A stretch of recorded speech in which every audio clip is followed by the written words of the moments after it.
Well, I think performance evaluation has heightened importance because people know, it could be tied to their compensation. It could be tied to promotion opportunities. So because we have this valuable asset, performance evaluation, let's think about what we can get out of it. Many of us react to the term performance review with a shudder. It's that awkward, periodic conversation in which we have to hear feedback, share our assessments of each other, and occasionally clash with our colleagues. But do performance reviews have to be like that? Welcome to the Chicago Booth Review podcast, where we bring you groundbreaking academic research in a clear and straightforward way. I'm Hal Weitzman, and today I'm talking with Chicago Booth's Stacey Kole, an economist who teaches a course on managing the workplace. Does she think that performance reviews are worth saving? And if so, how can they be revamped? Stacey Kole, welcome to the Chicago Booth Review podcast. Pleasure to be here. So we're going to talk about performance reviews, and let's face it, no one, not the person who has to give the review, or not the person who's being reviewed, likes performance reviews, and management doesn't really like performance reviews either, or does anything with the information. Are they still worth doing? Well, I think we have to start with why do firms do performance evaluations? There's a lot of different reasons why you might want to use them. One is just to track performance. One is to figure out what skills people are developing so you could match them to jobs. One is to help people develop. I mean, there's many, many reasons. And so the firm has to start with, why are we doing this? And lots of firms don't. Mm-hmm. And so they don't start with why we're doing this. And so why are they doing it if they're not asking that question? Is it just a sort of pro forma thing? Yeah, I think that, there's legal reasons why you might want to have a record of You mean if you want to fire someone, you have to... If the market turns bad and you have overextended and need fewer employees because of your customer orders, you have to have a defensible way to decide who stays and who goes. So performance evaluation, if done right, can be that record that companies can draw on. But that's the most negative view, I think, of performance evaluation, probably the one the lawyers like best. Okay, and so you said organizations don't know why they're doing them, but you had a reason why they should do them. Yeah, so let me give you a symptom. Sometimes companies have a lot of questions. I mean, like in the old days, we used to have a dozen questions or so on a student evaluation of a course. And many of those questions... You're talking about here at Chicago Booth. Here at Chicago Booth. And many of those, so our alums might remember filling them out. And many of those questions were really related to the effort of the evaluator. How many times did you go to class? How often did you read the materials before you got there? And all of that was interesting information, but it wasn't really directly relevant for the performance of the faculty member, because we weren't sorting out, we weren't ruling out the people who didn't come to class. We were counting every single evaluation. And I should explain at this juncture that you were one of our deputy deans here at Chicago Booth. You shimmied it down, right? Yeah, so in the old days, we decided, what is the objective? What do we want to know? What will help faculty be better performers? And so we really threw away a lot of questions that were interesting, but not helpful in achieving our learning objectives. You know, ex post, you can't slap them on the wrist because they didn't go to class, or you can't say, well, you should have come to class. Great information, but it wasn't relevant for the task at hand. So a lot of companies have to ask themselves, like, what is the task at hand? What do we want to gather? Is it purely to be a record? Is it the foundation of performance development, professional development? And so I think there could be multiple objectives. As I mentioned, communication is one, matching is another, this legal record. But you have to, because those objectives can clash, you have to decide what's the primary one and how to build performance evaluation to deliver what you want. Mm-hmm. And so in your experience, are companies are organizations, are they doing that? Are they asking the why, or are they just kind of inheriting the system and getting on with it, trying to make it as painless as possible? Well, there's lots of variation, as you might expect.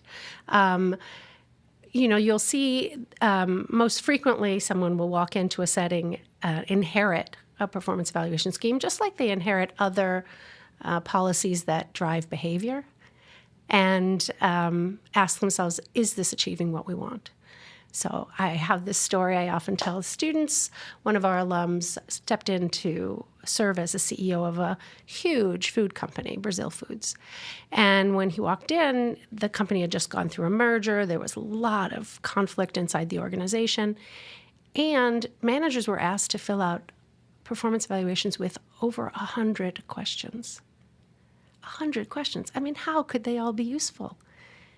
So what he did was ask his senior team to sit down and say, what are the relevant questions here? What do we want to know? And what can we convey to employees with the questions we ask?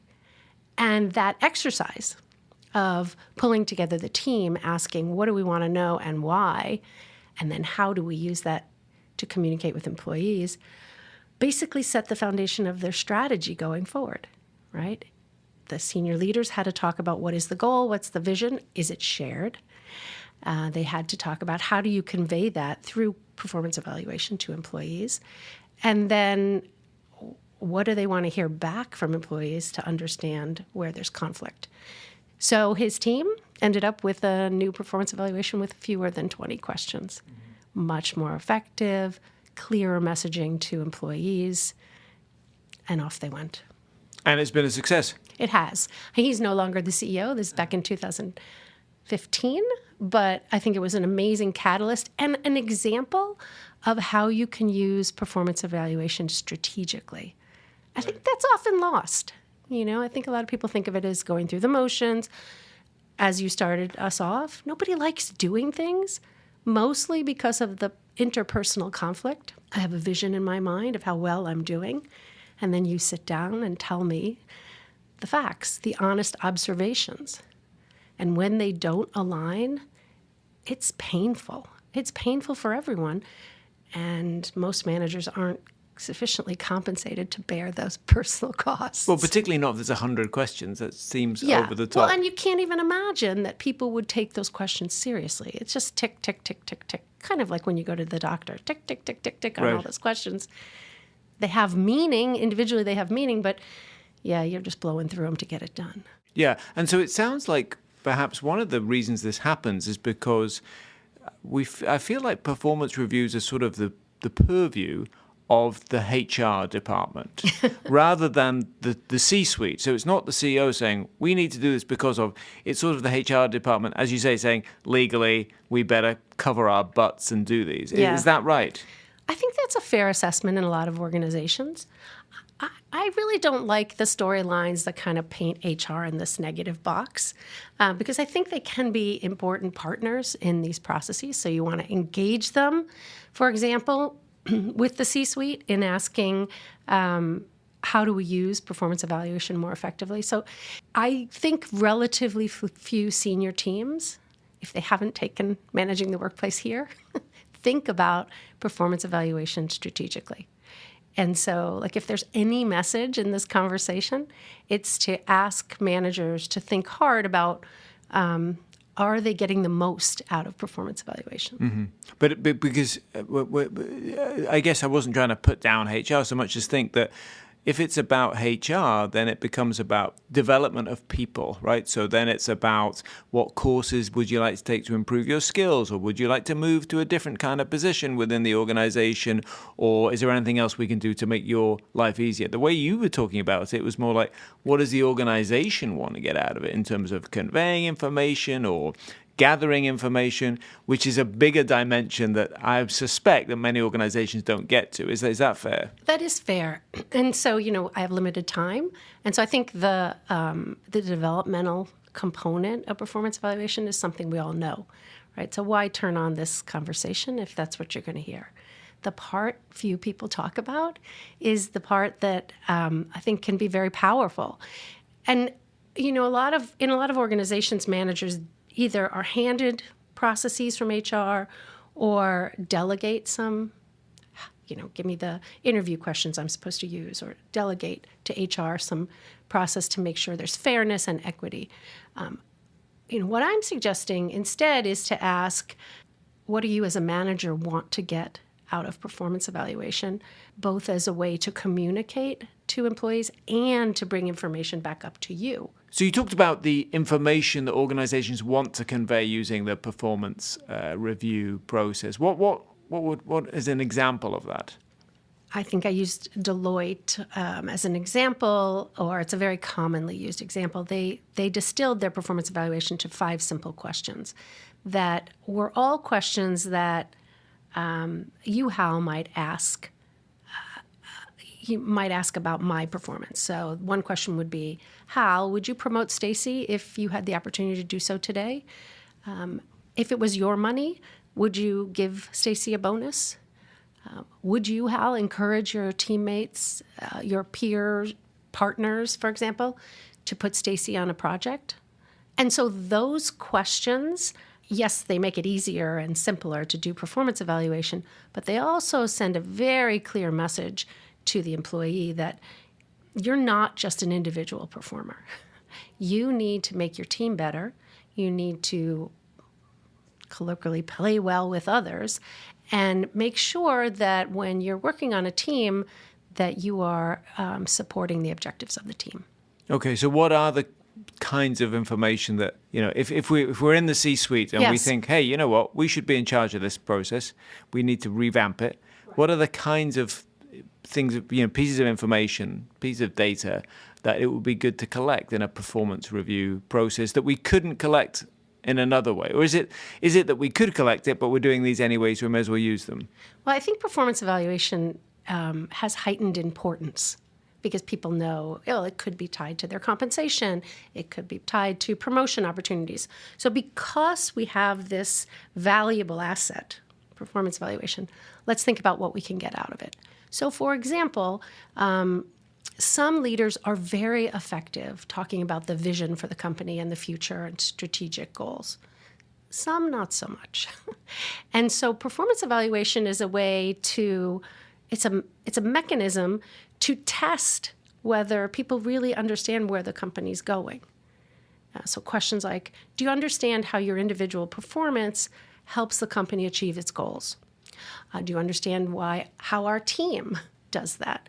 And ask people to articulate those aspects of their work and its importance. And if they can't, that tells you something about how messages are moving through the organization, but also they can't deliver the behaviors that the senior leadership wants if they don't know where they're supposed to be headed.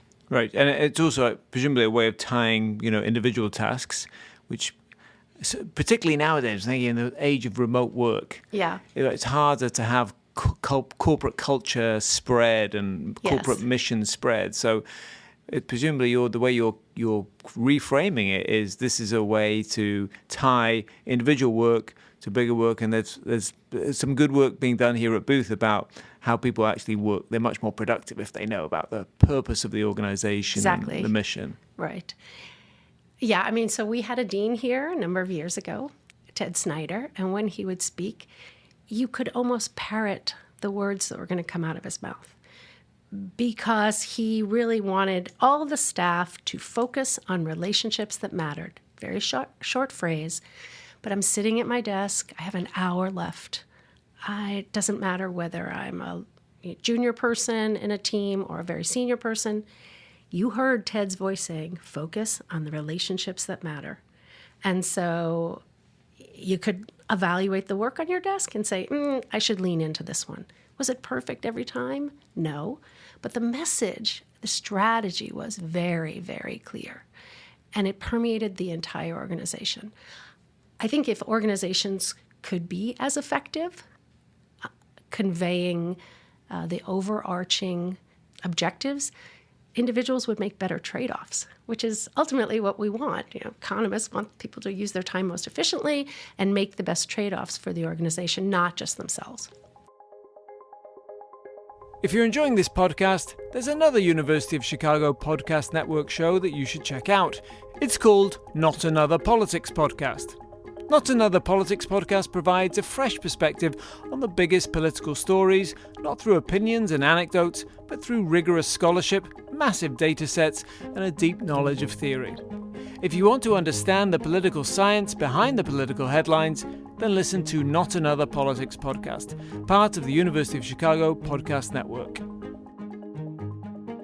So, Stacey, we talked about, performance reviews, how they can be used strategically to uncover information, bring information back to senior managers. And it strikes me that you want that flow of information all the time. You don't want it to come in a torrent once every 6 months or whatever. So are performance reviews really the best cadence for these kinds of strategic objectives, or should we be doing this all the time? And you want your managers to be constantly talking to their teams and understanding what's going on and how they can help them, not just once every 6 months. Very fair question. I think on a regular basis, employees should know how they're faring. Did I miss the mark? How did my input, did it positively contribute to the team? And so, saying to someone, good job, or we're glad that was a great question, you moved the conversation along. That type of feedback is very, very helpful. But I think performance evaluation done right really forces the manager to focus on central themes. I notice that when you attend meetings, you often hesitate to participate. And I've seen that over the last 3 months. Let's try this tweak. Let's focus on this. And then let's revisit it after we've had lots of observations. So if I just kind of give you feedback one day at a time, you might think I don't get any feedback. But if I focus it and use this more structured format, you're more likely to get the message through. Okay. And presumably it also serves the more formal legal purpose that we talked about in the first half. The paper trail, yes. Yeah. The evidence that we're collecting, the more sinister side of it. Okay, now we said right at the beginning that everybody hates performance reviews. And I know that some organizations are just getting rid of them. Or some are revamping them, many are getting rid of them. Why are they getting rid of them? They're time consuming.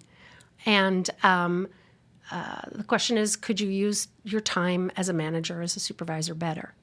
And so a lot of organizations, I think Deloitte is the poster child for this, tried to do a calculation. They said they were spending some number of millions of hours on performance evaluation and felt it was not.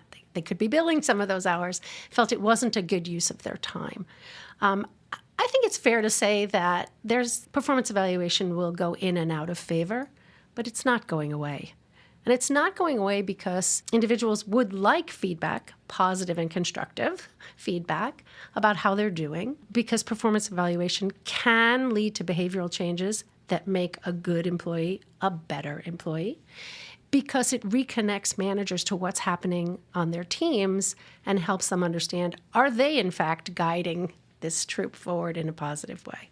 So there's a lot of information to be captured that if you totally abandon it, people overweight random comments. They overweight random comments. I'm thinking of there are also organizations that are into radical transparency where, I'll tell you, I think this podcast is going well. How do you feel? The sort of like constant, does that become too, some people hate that. It becomes too much and too intimidating. Yeah, different cultures attract different types of people, right? And so when I think of culture, I think about the implicit or explicit policies that drive behavior. And if I take this explicit tool of performance evaluation off the table and I just have, you sharing your feelings and someone else not, I end up with a distorted view of how I'm actually doing. Okay. But do you think we talked in the first half about the information that is, these are information-rich environments and you can collect a lot of data. Are there other ways to get that data? Like we talk, for example, about, you want the people to understand that the jobs they're doing, filling out the spreadsheet, is actually important because, we'll grow market share if we get all these things right. So, are there other ways to get that? A survey or some kind of other assessment? Why does it have to be wrapped up in this thing, which, as you say, we all know in the back of our mind could be used to get rid of us one day? Which is, the the inherent tension. I think that, and this is not the domain of economists, it's a personal opinion based on observation, managers vary in their communication skills. And so the performance evaluation process nets out some of that noise and makes the message, the signal that you get at your performance evaluation stronger as a message about the company's assessment of you rather than just the manager's assessment of you. And that removal of noise, I think, can be helpful, especially if your organization, for example, is growing and you want to use what information is housed in the performance evaluation system as a way to identify future people to plop into a new opportunity. So that I think of as a situation where matching is going to be important. You want to make sure you have this tool that sort of standardizes. If matching is not that important, you need that less. So again, it's really back to why are you gathering data? How are you going to use it? And are you making the most of the time you spend? So Stacey, for an organization looking to revitalize its existing performance review process, many of which I imagine need revamping, what advice do you have? I think the first piece of advice would be to ask, does everyone agree why you're doing performance evaluation? And is there a way to make the process more efficient and effective as a communication tool? So take less time to make it happen and send clearer messages about the goals of the unit, opportunities in the future at the company, so that employees have a better understanding about their role and how meaningful their work really is. So that would be, first one. Second, I think, is to make sure that performance evaluation has this dimension of what I'll call procedural justice. If you evaluate me and I don't get an opportunity to respond in any way, it just goes in a file, that's not going to build trust. And so thinking about how your current performance evaluation scheme is interpreted by employees. Is it seen as fair? Do I have an opportunity to weigh in before things get written down and put in the file? That could go a long way to telling employees they really matter, and this isn't just a process to put something in a file, like to fire you later, but one that's really designed for us to help you develop. And then one of my favorite things is to encourage managers to keep a journal. Like positives and negatives, right? Because we have this problem with recency. I sit down and I want to tell you how you're doing, and the most recent conversation I had about your work with someone on the team or someone in another unit comes to mind. But if I have this journal, I don't have to spend a ton of time on it, but I could say, Hal asked a really thoughtful question in this meeting. I should make sure I thank him for that.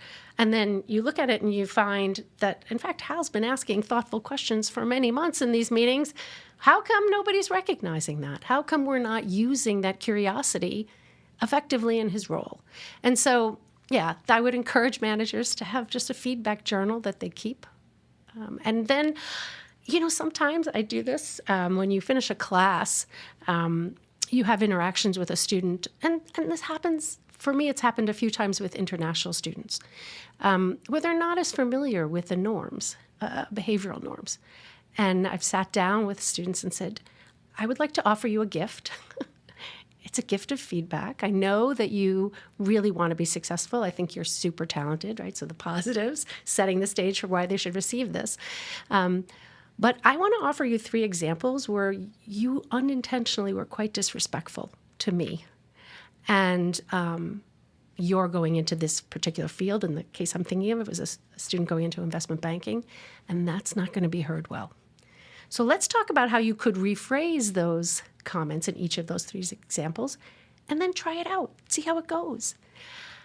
And I can tell you that students have been extremely open to that and very grateful. So I think inside of companies, if we saw more of that type of, I observed this, don't criticize without a plan.